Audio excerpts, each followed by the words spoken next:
Welcome to my channel Science with Mosmi. Let's start our chapter. Today we are going to start NCERT textbook of science class 5th chapter 18th No Place for Us part 3rd. If you like the video then please subscribe my channel, like and share it and press the bell icon so that you can get the latest chapter uploaded by me. Okay, let's start. No Place for Us part 3rd. हमने part 1 और part 2 ख़त्म कर चुके। वहाँ पर हम अभी तक बहुत सारी बातें डिस्कस किए कि हम अगर नया जगह जाते हैं और वहाँ पर हमें अपना जैसा माहौल नहीं मिलता, लोग अगर हमको अपना नहीं रहे तो हमको कितना बुरा लगता है। तो फिर ऐसे ही खेड़ी विलेज से आए थे यात्रा के फैमिली और वो आकर बैसे हैं नया विलेज में जिसका नाम है सिंदूरी विलेज। तो फिर खेड़ी विलेज से वो लोग आ गए सिंदूरी विलेज क्योंकि उनका लैंड जो है, गांव जो है वो सारे डूब गया क्योंकि वहाँ पर एक डैम बनाया गया। आपको ये सारी बातें याद है। तो फिर सिंदूरी विलेज में आने के बाद सिंदूरी विलेज के लोग उनको अपनाए नहीं और जैसे अनवांटेड गेस्ट कहने लगे। ये बात को लेकर उनको बहुत बुरा लगा और उनके मन में उनका सेंटिमेंट हॉट हुआ। तो फिर आइए देखते हैं सम इयर्स लेटर, कुछ बरस बाद और क्या क्या हुआ यात्रा की फैमिली के साथ। तो खेड़ी विलेज से एक ऐसे 8-10 फैमिली आकर सिंदूरी विलेज में बसे हुए हैं जो कि सरकार की तरफ से बनाया हुआ घर है और वहाँ पर उनको कुछ कुछ सुविधाएं दिया गया है, पर वो लोग संतुष्ट नहीं है। उनको अपना खेड़ी विलेज जैसा नहीं लग रहा है और खेड़ी विलेज को बहुत मिस कर रहे हैं। तो लेट्स स्टार्ट। यात्रा state for a few years in सिंदूरी। ऐसे ही जो नया विलेज है सिंदूरी विलेज, वहाँ पर यात्रा कुछ दिन रहा, कुछ बरस रहा। The children were also getting older. ऐसे बच्चे भी बड़े हो रहे थे। बट यात्रा's heart was not here in Sindoori. पर यात्रा को इस सिंदूरी विलेज में अपना दिल नहीं लग रहा था। He still missed his old Khedi. वो तो हमेशा अपनी खेड़ी विलेज को ही मिस करता था। But there was no Khedi ना हो। पर अब तो वो खेड़ी नहीं रहा ना, क्योंकि वो जब डैम बना होगा रिवर के पानी के नीचे वो तो डूब गया होगा। There is a big dam and a big lake of collected water in and around Khedi. अब खेड़ी के चारों ओर बहुत सारे पानी वो हो गया है और वो डूब गया है। यात्रिया thought if we are to be called unwanted guest then at least let us go to some place where our dreams can come true. अगर यात्रा ने सोचा अगर सिंदूरी विलेज में हमको बिन बुलाए मेहमान ऐसे कहा जा रहा है तो फिर ठीक है, कहीं और ही चले जाते हैं जहाँ पर अपना सपना पूरा होगा, क्योंकि यहाँ तो आके सिंदूरी विलेज आके तो हमारा दिल टूट गया है। Yatra sold his land and his animals and came to Mumbai. ऐसे में यात्रा ने क्या किया, अपनी जो ज़मीन था जिसमें कि कुछ फसल सही से नहीं होता था और अपने जो एनिमल्स थे गाय भैंस या फिर बकरी, वो सारी को बेच कर मुंबई आ गया काम की तलाश में। Here he started in new life with his family. और अपनी फैमिली को लेकर एक नया जीवन, क्योंकि गांव का लोग टोटली इतना बड़ा शहर में आके बस गया तो फिर लाइफ तो पूरा न्यू लाइफ ही होगा ना। His only dream was to send his children to school. पर वो मुंबई आया क्यों? उसके पीछे एक ही रास्ता, उसका एक ही ड्रीम था कि उसके बच्चे स्कूल जाएं। He give them a better future, a better life. क्योंकि सभी का एक सपना रहता है कि मेरे बच्चे मेरे जैसे नहीं और भी अच्छा हो और भी तरक्की करें। तो फिर ऐसे यात्रा का भी अपना एक ड्रीम था कि मेरे बच्चे मेरे जैसे बिना स्कूल जाकर नहीं रहेंगे, वो बड़े स्कूल में पढ़ेंगे, बड़े नौकरी करेंगे, पढ़ा लिखा बनेंगे तो कुछ ना कुछ तो अच्छा कर ही लेंगे। तो फिर he two things here two things were not easy but he hoped that things would get better. यहाँ पर भी जैसे उसने सोच कर आया था कि ज़िंदगी बहुत अच्छी होगी, कुछ अच्छी होगी कुछ बुरी होगी, जो बुरी होगी मैं एडजस्ट कर लूँगा। पर इतना भी आसान नहीं था यहाँ ज़िंदगी। He hoped that things would get better. पर वो आस लगाया कि कोई बात नहीं, धीरे धीरे सारी चीज़ अच्छा हो जाएगा। Yatra started saving money to repair his own 1 room set. तो फिर यात्रा ने धीरे धीरे मनी अपना पैसा बचा के रखा और जो एक ही रूम मिला था उसी को वो कैसे ठीक करेगी उसका हिसाब लगा रहा था। तो his relatives would tell him don't waste money on this. तो फिर उसका रिलेटिव्स बोल रहे थे अरे छोड़ो ना, जाने दो, इसके पीछे और ज़्यादा पैसा खर्च मत करो। Who knows we may have to move from here too. पता नहीं हम यहाँ कितने दिन के लिए रहेंगे, ऐसा ना हो फिर हमको यहाँ से फिर और कहीं जाना पड़े। In Mumbai there is no place to stay for outsiders like us. ऐसे भी मुंबई जैसे बड़े शहरों में जहाँ पर सिर्फ टावर्स है, बड़े बड़े स्काई स्केपर्स है, तो फिर ऐसे बड़े ऊंचे बिल्डिंग वाले जगह में पता नहीं हम लोगों का कितने जगह है, हम लोगों के लिए लोगों के पास कितने जगह है। जत्रा वॉज स्केयर्ड एंड वरीड, तो जत्रा भी थोड़ा डर गया था और विचलित था। He thought he left Khedi for Sinduri, we then left Sinduri for Mumbai. If we have to move from here too then where can we go.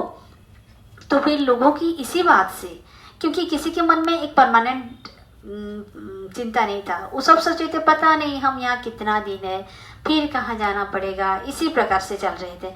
तो फिर इसको लगा, इसके मन में एक भाव आया कि देखो खेड़ी विलेज छोड़ के तो हम सिंदूरी आए, अब सिंदूरी विलेज छोड़ के हम मुंबई आए, तो अगर यहाँ से भी हमें कहाँ जाना पड़ेगा तो फिर हम जाएं तो कहाँ जाएं। In this big city is there not even a small piece और for my family to stay. क्या इतनी बड़ी सिटी में मेरी फैमिली के रहने के लिए क्या छोटी सी जगह नहीं है। तो what had Jatra bhai thought while moving to Mumbai, did he find Mumbai as he had imagine. Jatra bhai क्या सोचकर मुंबई आया था और मुंबई क्या ऐसे ही हुआ जैसे वो सोचा था। जत्रा भाई ये सोचकर मुंबई आया था कि बड़े स्कूल में उसके बच्चे पढ़ेंगे और अगर अच्छा शिक्षा दीक्षा होगा तो उसके बच्चे इंसान बन जाएंगे, पर ऐसा नहीं हुआ। मुंबई में रहने के लिए ही उसको बहुत स्ट्रगल करना पड़ा। स्कूल और पढ़ाई की बात तो छोड़ दो। What kind of school do you think जत्रा's children would be going to in Mumbai. अगर वो स्कूल जाते होंगे तो आप बोलिए कि मुंबई में कैसे स्कूल जत्रा के बच्चे जाते होंगे।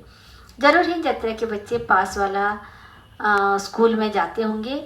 स्कूल गवर्नमेंट स्कूल होगा, पर पढ़ाई अच्छा होगा कि नहीं होगा ये तो स्कूल टू डिपेंड करता है, क्योंकि बहुत सारे गवर्नमेंट स्कूल में भी बहुत अच्छा पढ़ाई होता है, सरकार की देखरेख अच्छा है, क्योंकि बड़े बड़े शहरों में भी सरकार का अच्छा पकड़ रहता है। Find out and right.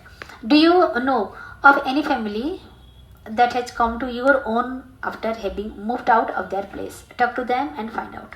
क्या आप ऐसे फैमिली को जानते हैं जो कि ऐसे किसी जगह से मूव करके आपके प्लेस आ गए हैं? आप उनसे बातें करो और ये पता लगाओ कि from where they have come, वो लोग कहाँ से आए हैं।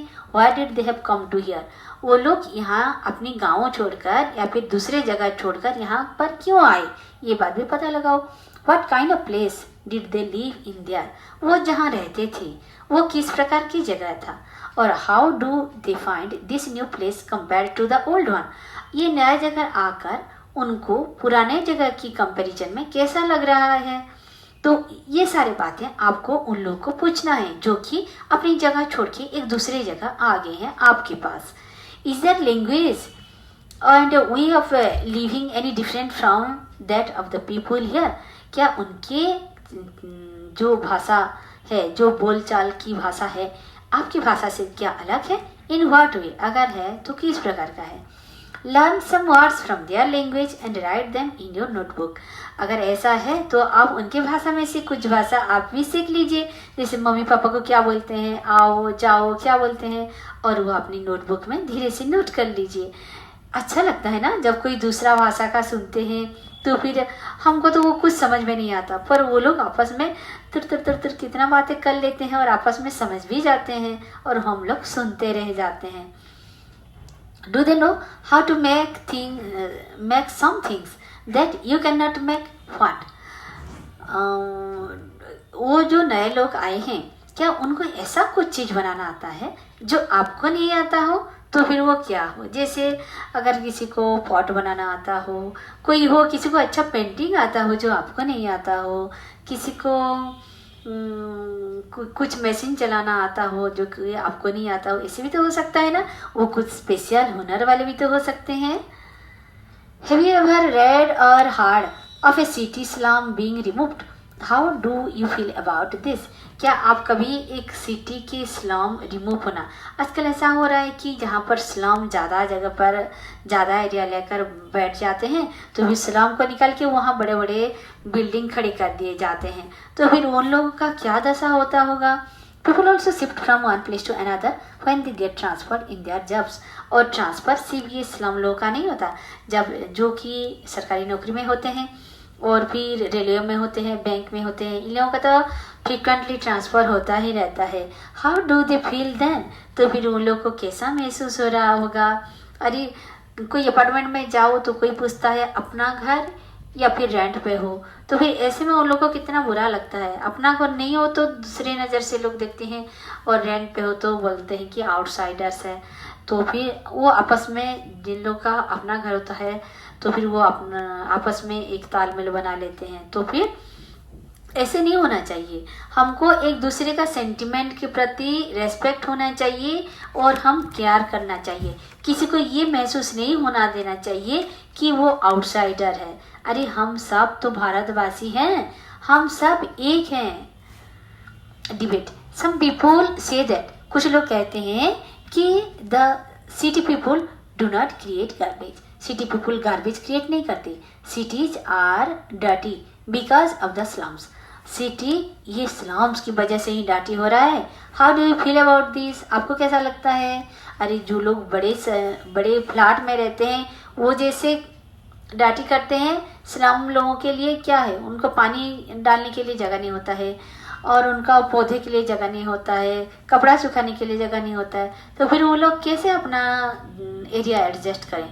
और आप लोग अगर इसके लिए उनको दे दो, नाला दे दो, वो सब पानी दे दो, वाटर सप्लाई दे दो, तो भला डाटी क्यों होगा? बिल्कुल भी नहीं होगा.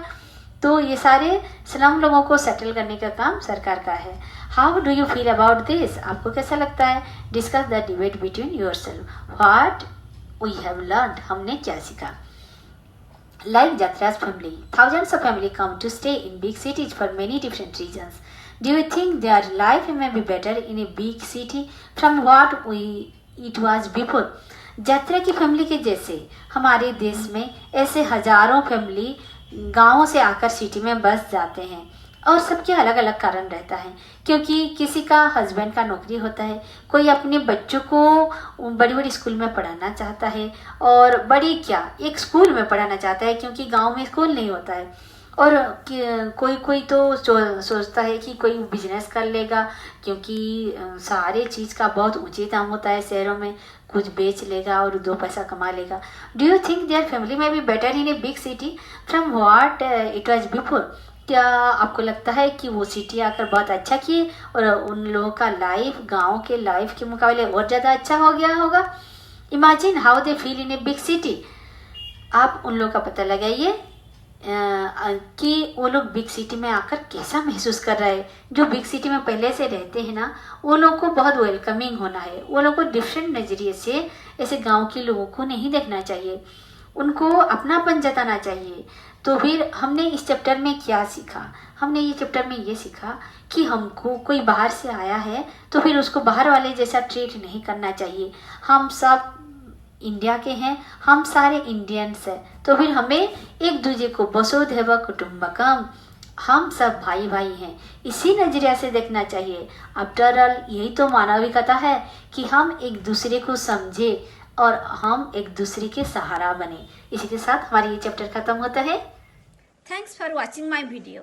If you like the video, then please subscribe the channel, press the bell icon so that you can get the latest chapter uploaded by me. With this we complete our chapter. Thank you.